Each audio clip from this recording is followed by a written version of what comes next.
out of the 100 are just financially independent. Okay? And they would, they're content. Some people get content. You know, you reach a level in life where it's like, hey, I don't need it anymore. I'm content. Those 5 that are still working at 65 have the mindset like my father does, which is I'm healthy, I can, so I'm going to. Here's the startling number. 54 people will still be broke by the time they turn 65. That means only 5 make the grade.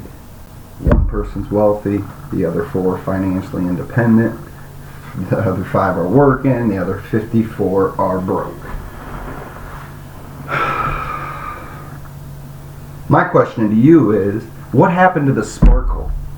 To the, you know, when they were 25, they had this sparkle smile. I'm going to do it, I'm going to go out there, and I'm going to take the world, and I'm going to do it. What happened to their dreams and goals by the time they turned 65 that made them give up?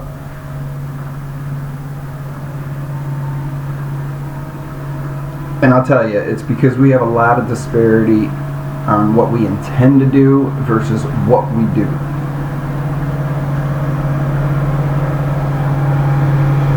They actually accomplished 5%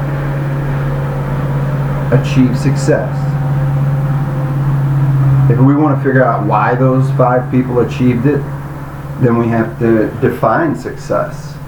And the best definition of success that I can give you is success is the predetermined realization of a worthy ideal. Let me say it again. Success is the progressive realization of a worthy ideal. Now it's kind of like the old saying, he's a coward. It's not cowardness that's the trouble that we have in the world today.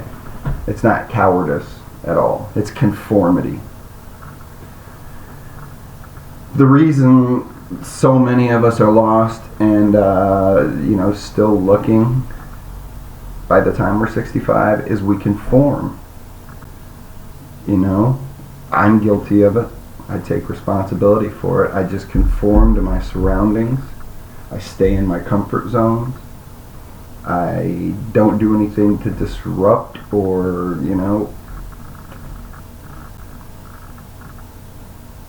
7.2 billion people on planet Earth. And 18 million of those 7.2 billion are now over 65. And they're broke.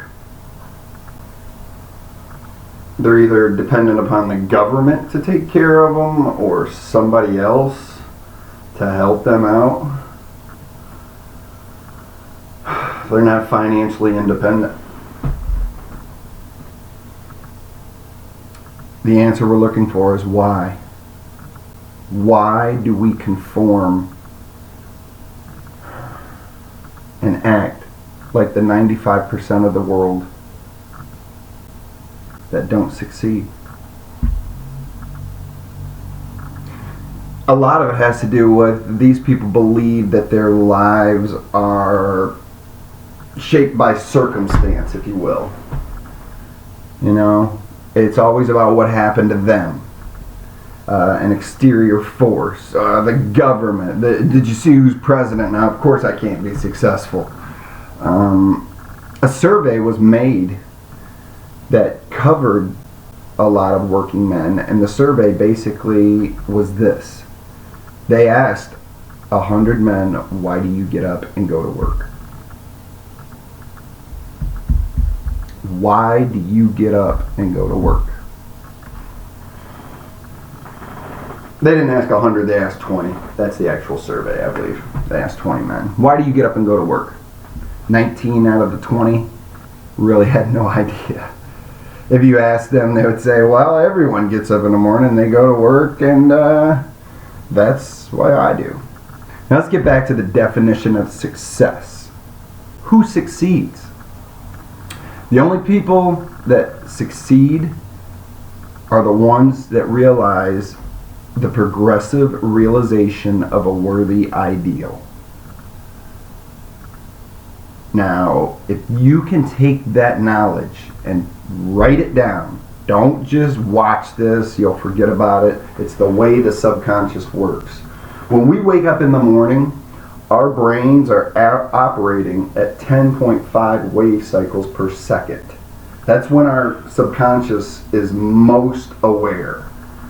And whatever happens when you wake up, the first 20 minutes of your day, right when you wake up, when you're operating at 10.5 wave cycles per second, right when you're groggy and you're like, oh, I just need some coffee, that's when your subconscious is most impressionable. Okay? And it can actually affect the spirit of your day. If you wake up with a bad attitude, you're going to get bad results. It's inevitable. It's the way things work.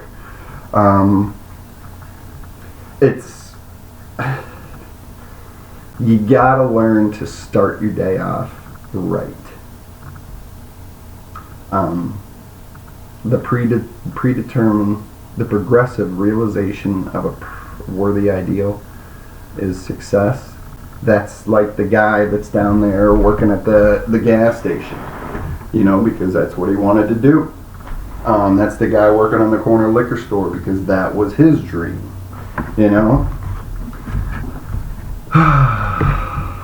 That's what he decided to do. Own a liquor store.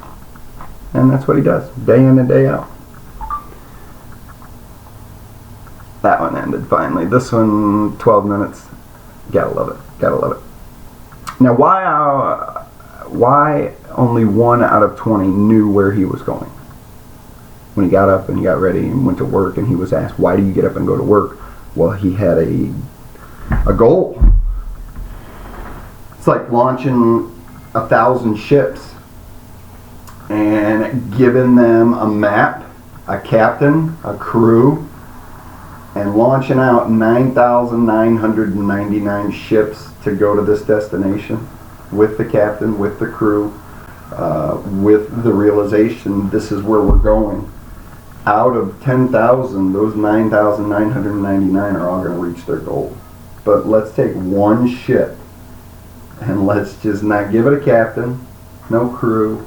Let's just start the engine and turn it loose with nobody to guide it. What are the chances that that ship is going to reach the goal that the other ones had mapped out and pre-planned and had set forth? It's not going to. It'd be lucky to even get out of the harbor if it doesn't sink, which it will if it hits something. It's got nobody steering it, But the other 9,999 ships are all waiting at the destination that was pre-planned, premeditated, and worked out to a T. It's that simple. I mean, really, if you don't have the progressive realization of a worthy ideal, you will just kind of like float on a breeze, Take the salesman, for example. There's no other person in the world today with a future of a good salesman. If we're good at it, yeah, I'm good at it. If we're good at it, and we know where we're going. Let me say that again. If we're good at it, and we know where we're going. Every company out there in America needs a top-notch, stellar salesman. And they reward those guys because the sky, they say, is the limit. I say the sky's not the limit. Otherwise, there'd be no stars. You could keep going. The sky's not the limit. Someone once said the human race is fixed. Not to prevent the strong from winning, but to prevent the weak from losing. We become what we think about.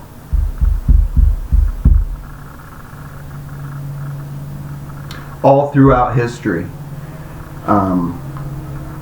Teachers, philosophers, prophets, they've all disagreed on many, many, many things.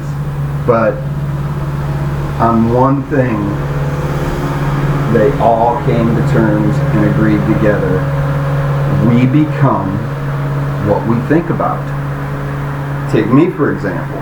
I've been through 6 car lots. 6 car lots, 6 jobs in the last year. The last job I just got fired from, I actually, while working there, was going around telling people I'm going to be fired. I'm going to be fired. I can't cut it. I can't do this. That's all I thought about. I'm going to be fired. I'm going to be fired today. Today's the day that I'm going to be fired. Know what happened? I got fired. You know why? We become what we think about. All day long. Everything comes from your mind. Oh, man.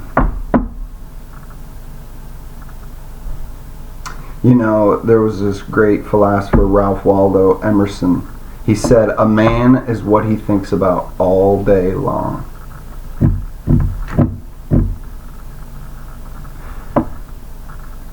William James said, the greatest discovery of my generation is that human beings can alter their lives. Listen to me. Human beings can alter their lives by altering their attitudes of mind. And he also said, we need only in cold blood act as if nothing in question were real. And it will become in fall by growing into such a connection with our life that it will become real. It will become so knit with habit, emotion, that our interest in it will be those which characterize belief. And he also said, if you only care enough for a result, you will almost certainly attain it. If you wish to be rich, you will be rich. If you wish to get fired, you will be fired. Take the salesman. Fired. 6 jobs in under a year. The Bible says in Mark chapter 9, verse 23, if thou can't believe in things are possible to him that believeth, if thou canst believe all things are possible to him that believeth. Dr. Norman Vincent Peale put it in this way, one of the greatest laws in the universe, fervently do I wish I had discovered this at a very young man. Yo! Whoa, hey.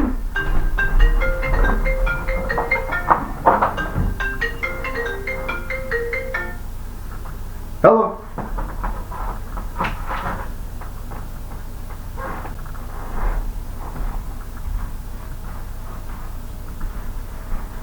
Yeah, I actually found a job and I'm at work right now. Thank you.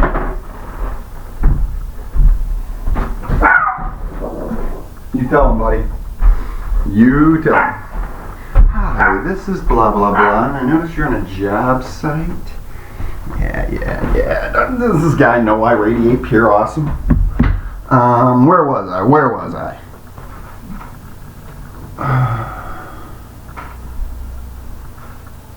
I know where I was. If you think negatively, you're going to get negative results. If you think you're going to get fired, you're going to get fired.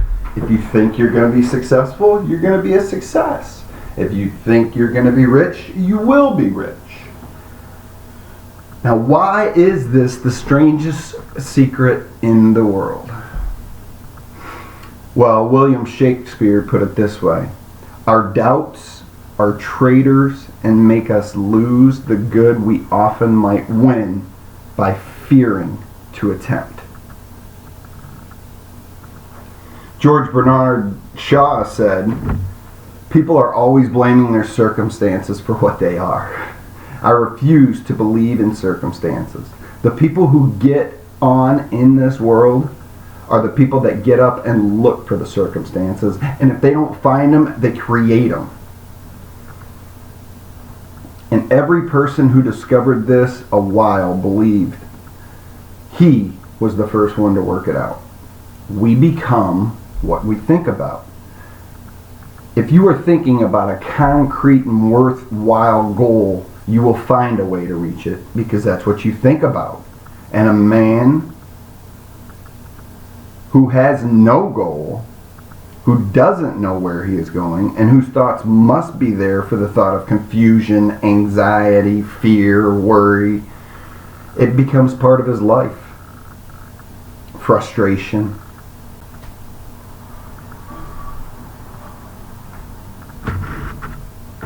You know?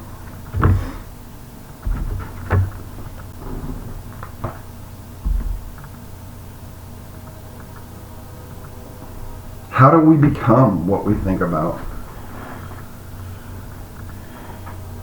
If you are still with me here on this, it's amazing.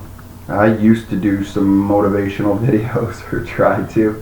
I realized after reading, studying, learning, failing, losing, that there is not just one thing. I mean, there are so many keys to motivation. How do you see yourself? How do you rate yourself on a scale from 1 to 10? Your ethics, your morals, your beliefs, the way you treat people. How do you, your whole mental attitude about life, how do you rate yourself on a scale from 1 to 10? What about your physical appearance? You know, are you eating the right foods? Are you working out? Are you trying to stay in shape? You know, are you taking care of your body? We're going to pass on that one. Another key to motivation is, what kind of environment are you in? You know, are you in a healthy, good environment that allows you to shine? Or are you in an environment that's filled with negativity, negative thoughts, negative people? Man, business sucks, customer sucks, nobody's buying nothing. This is just a waste of my damn time. I mean, what about your relationship that you're in? I mean, is it a healthy relationship, or is it a toxic one? You know? Are you growing through life together, or are you going through life together? You know, motivation and self-motivation, you have to constantly be working on self-mastery. Okay? A huge key to motivation is to live life with energy, man, and smile. You got a lot to be thankful for, man. Have you ever just woke up and thanked yourself for the day and for the you know? A very important key is to silence and monitor those inner voices that you hear.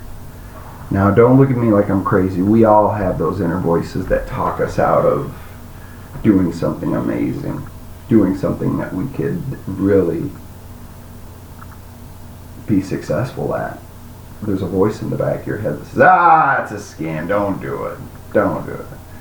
Work out? Nah, you know what for? Why do I need to work out? I'll just quit smoking? Nah, I don't need to give that up. You got to realize that 85% of what you're hearing from yourself is negative. 85% of what you tell yourself or talk yourself out of is filled with negativity. That's it. Another key to motivation is, what do you want out of life? You know, what do you want out of your life? You know, what makes you happy? What makes you smile? It's not just good enough to think about it. It's not. You have to write it down. Writing it down allows the subconscious, whatever, to actually take mental notes, so that the next time that voice comes out, you gotta turn around and say, "Shut up! I'm going to do this anyhow. I'm going to do this. And I am going to do whatever it is I set out to do.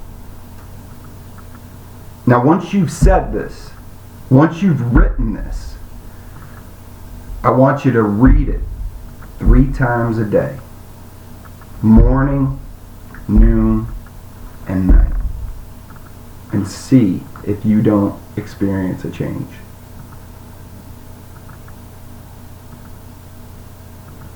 Fred Ward.